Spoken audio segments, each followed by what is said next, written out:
தமிழ்நாடு அரசின் புதிய கிளை அச்சகத்தை திருப்பூர் தென்னம்பாளையம் பகுதியில் அமைச்சர்கள் சாமிநாதன் மற்றும் கைல்வெளி செல்வராஜ் ஆகியோர் இன்று திறந்து வைத்தனர்.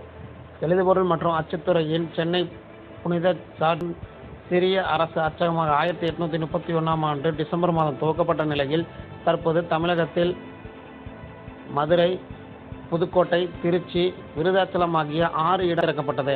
மாலை 7:30 மணி அளவில் நடைபெற்ற இந்நிகழ்வில் மாநில தமிழ் வளர்ச்சி மற்றும் செய்தித்துறை அமைச்சர் மு.பெ. சாமிநாதன், மனிதவள மேலாண்மைத்துறை அமைச்சர் கைல்வெளி செல்வராஜ், மாநகராட்சி மேயர் தினேஷ்குமார், மாவட்ட ஆட்சியர் கிறிஸ்துராஜ் உள்ளிட்டோர் கலந்து கொண்டு திறந்து வைத்தனர். இவ்வச்சகத்தில் அரசு